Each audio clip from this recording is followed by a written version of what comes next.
स्वागत है।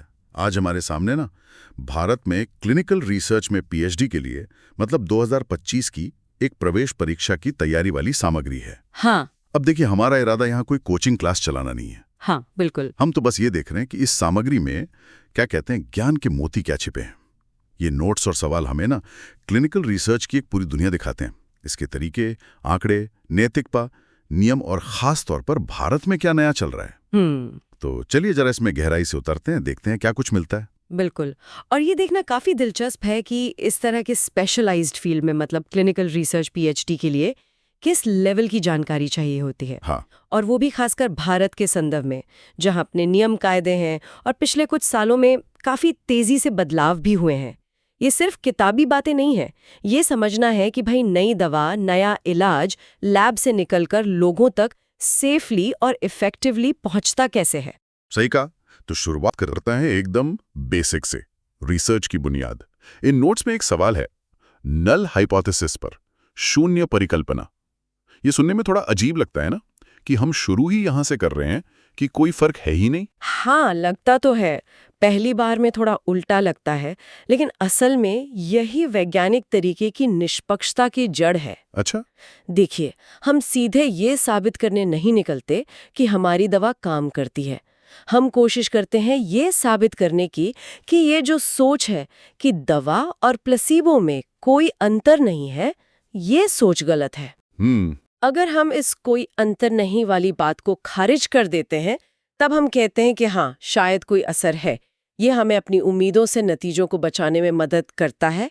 और हाँ, ये भी जरूरी है कि जानकारी आ कहाँ से रही है, प्राइमरी सोर्स से मतलब ओरिजिनल रिसर्च पेपर से, या फिर सेकेंडरी सोर्स जैसे कोई रिव्यू आर्टिकल। बिल्कुल। और फिर आते हैं रिसर्च डिजाइन, मतलब स्टडी का ढांचा। सामग्री में कई तरह के डिजाइन है। क्रॉस सेक्शनल, जो एक टाइम का स्नैपशॉट लेता है, कोहोर्ट, जो समय के साथ फॉलो करता है, और केस कंट्रोल, जो पीछे देखकर कारण ढूंढता है। एक बड़ा इंटरेस्टिंग है, डबल ब्लाइंड स्टडी। इसका क्या मतलब है और ये इतना जरूरी क्यों है?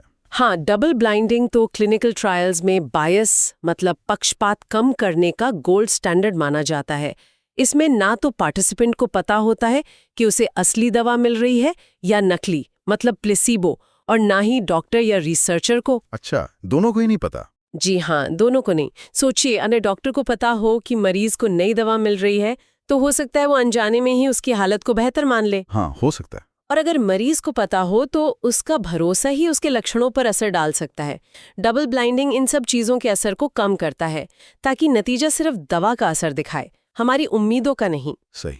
और ये जो अलग अलग डिजाइन हैं, cross sectional, cohort, case control, ये अलग अलग सवाल के जवाब देते हैं। जैसे क्रॉस सेक्शनल बताता है कि किसी वक्त कितनी बीमारी फैली हुई है, प्रेवलेंस। कोहॉर्ट से इंसिडेंस पता चलता है, मतलब नए केस किस रेट से आ रहे हैं।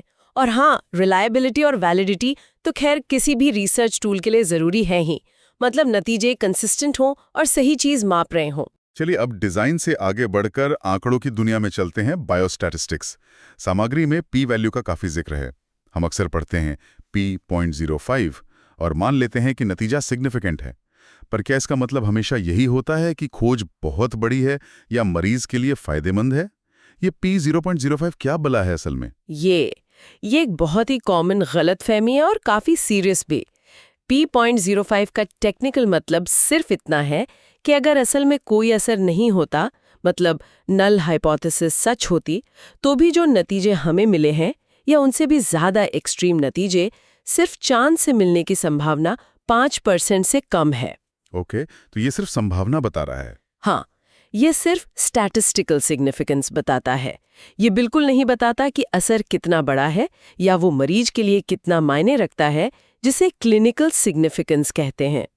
हो सकता है कोई दवा ब्लड प्रेशर सिर्फ 1 पॉइंट कम करे और बड़े सैंपल के कारण पी वैल्यू कम आ जाए, पर क्या 1 पॉइंट की कमी क्लिनिकली महत्वपूर्ण है? शायद नहीं।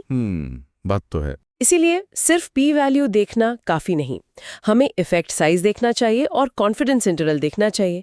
जैसे सामग्री में बताया है, अगर 95% कॉन्फिडेंस इंटरवल में शून्य नहीं आता, तो नतीजा शायद स्टैटिस्टिकली सिग्निफिकेंट है और ये हमें असर की रेंज का भी आइडिया देता है। और हाँ, टाइप आई एरर, जब हम कहें असर है पर हो नहीं, और टाइप 2 एरर जब असर हो पर हम पकड़ ना पाएं कि रिस्क को भी समझना जरूरी है। आंकड़ों से जुड़ा एक और मजेदार उदाहरण है। इन नोट्स में आइसक्रीम की बिक्री और गर्मियों में डूबने की घटनाओं के बीच एक मजबूत पॉजिटिव कोरिलेशन है। तो क्या हम ये मान लें कि आइसक्रीम खाने से लोग डूबते हैं? हाँ, बिल्कुल नहीं। ये तो क्लासिक केस है कॉरिलेशन इज नॉट कॉजेशन का। हाँ, यहाँ एक तीसरा छिपा हुआ फैक्टर है, कंफाउंडिंग वेरिएबल। वो है गर्म मौसम। गर्मी में आइसक्रीम भी ज्यादा बिकती है और लोग तैरने भी ज्यादा जाते हैं, जिससे दुर्भाग्य से डूबने की घटनाएं भी बढ़ती है। अच्छा। तो आइसक्रीम और डूबना दोनों गर्मी से जुड़े हैं, पर आइसक्रीम सीधे डूबने का कारण नहीं है। आंकड़े हमें पैटर्न दिखा सकते हैं, पर कारण बताने के लिए कंट्रोल्ड स्टडीज चाहिए। Relative risk RR, odds ratio OR जैसे माप भी हैं जो रिस्क बताते हैं, पर इनकी व्याख्या भी सावधानी से करनी पड़ती है। सही है। तो ये तो हुई विज्ञान और आंकड़ों की बात। लेकिन क्लिनिकल रिसर्च में नैतिकता और नियम ये भी बहुत जरूरी हैं, खासकर भारत जैसे देश में। सामग्री में आईसीएमआर की गाइडलाइंस का जिक्र है और एनडीसीटी रूल्स 2019 का भी। एक बड़ा प्रैक्टिकल सवाल उठता है और यहां भी है, अगर ट्रायल के दौरान किसी को कोई नुकसान हो जाए तो मुआवजे के लिए कौन जिम्मेदार है? ये बहुत ही जरूरी सवाल है और एनडीसीटी रूल्स 2019 ने इसे काफी क्लियर किया है। नियम साफ कहते हैं कि ट्रायल से जुड़ी किसी भी चोट या मृत्यु के लिए मुआवजा देने की जिम्मेदारी स्पॉन्सर की होगी। स्पॉन्सर मतलब दवा कंपनी? हाँ, आमतौर पर दवा कंपनी या जो भी संस्था ट्रायल करा रही है, ये एक बड़ी जिम्मेदारी है और पार्टिसिपेंट्स की सेफ्टी को सबसे ऊपर रखती है। इसमें इंस्टीट्यूशनल एथिक्स कमिटी मतलब आईईसी का रोल भी बहुत अहम है। हर जगह जहां ट्रायल होता है वहां आईईसी होनी चाहिए। उसका काम है प्रोटोकॉल को देखना और ये पक्का करना कि पार्टिसिपेंट्स के अधिकार, सुरक्षा, उनका भला सब सुरक्षित रहे। नियम ये भी बताते हैं कि कमेटी में कम से कम 5 सदस्य हों, अलग अलग फील्ड से, medical, scientific, non scientific, legal और समाज का प्रतिनिधि भी, ताकि बैलेंस्ड व्यू रहे। और ये सूचित सहमति, इन्फॉर्म्ड कंसेंट, ये सिर्फ साइन करवाना नहीं है ना? सामग्री बताती है कि कुछ खास मामलों में, खासकर वल्नरेबल पॉपुलेशंस के साथ, इसकी ऑडियो वीडियो रिकॉर्डिंग जरूरी है। जैसे गर्भवती महिलाएं हुईं। ऐसा क्यों? हाँ, बिल्कुल, सिर्फ साइन करवाना नहीं है। एवी रिकॉर्डिंग का मकसद है पारदर्शिता और जवाबदेही। ये एक पक्का सबूत है कि सहमति की पूरी प्रक्रिया ठीक से हुई, पार्टिसिपेंट्स को सब समझाया गया, उनके सवालों के जवाब दिए गए और उन्होंने बिना किसी दबाव के अपनी मर्जी से फैसला लिया। अच्छा। ये खासकर उन लोगों के लिए जरूरी है जो शायद अपने अधिकार पूरी तरह न समझ पाएं।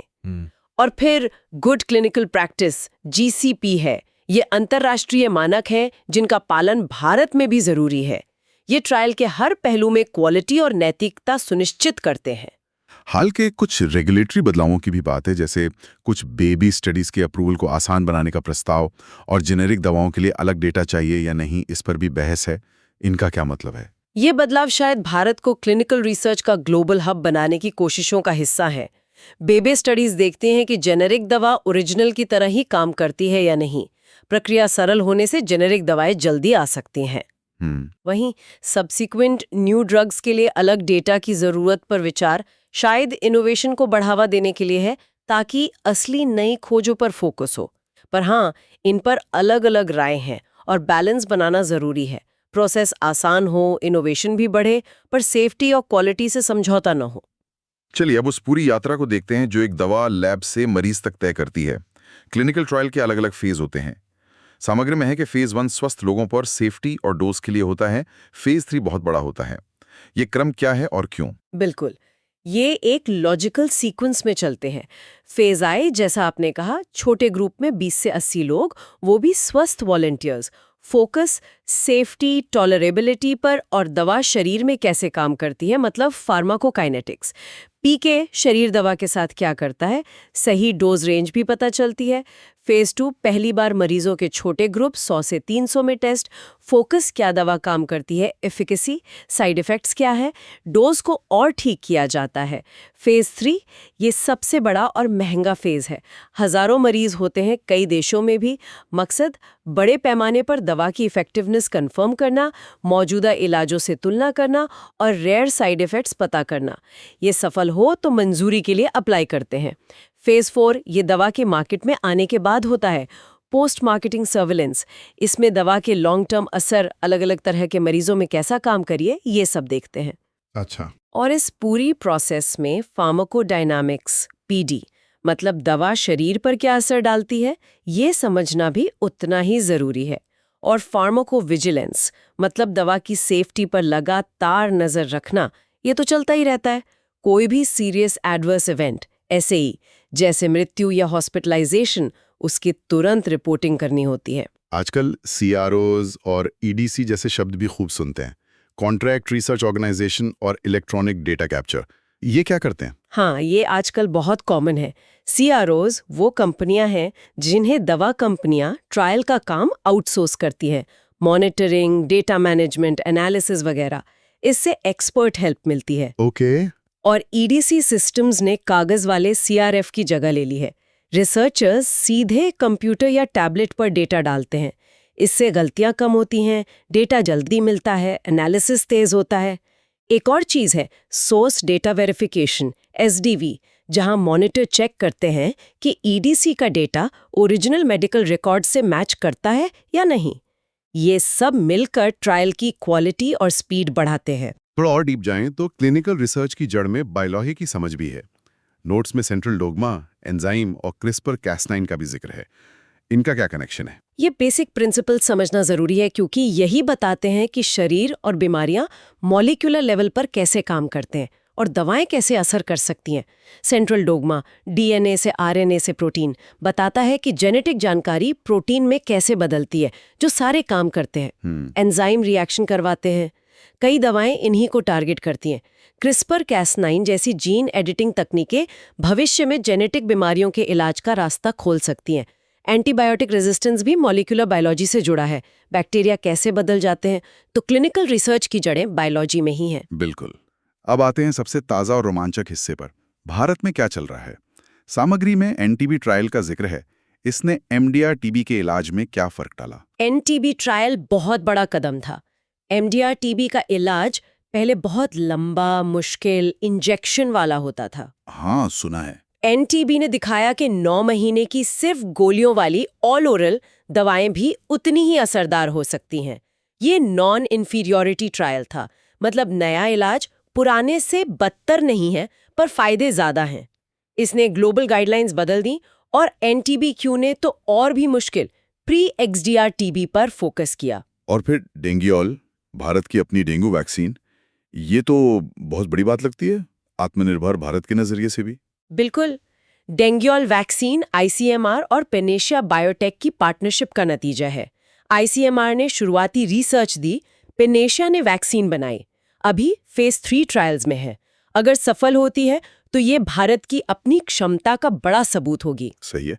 ICMR ने हाल में AI, controlled human infection studies CHIS और जॉइंट एथिक्स रिव्यू पर भी गाइडलाइंस जारी की हैं।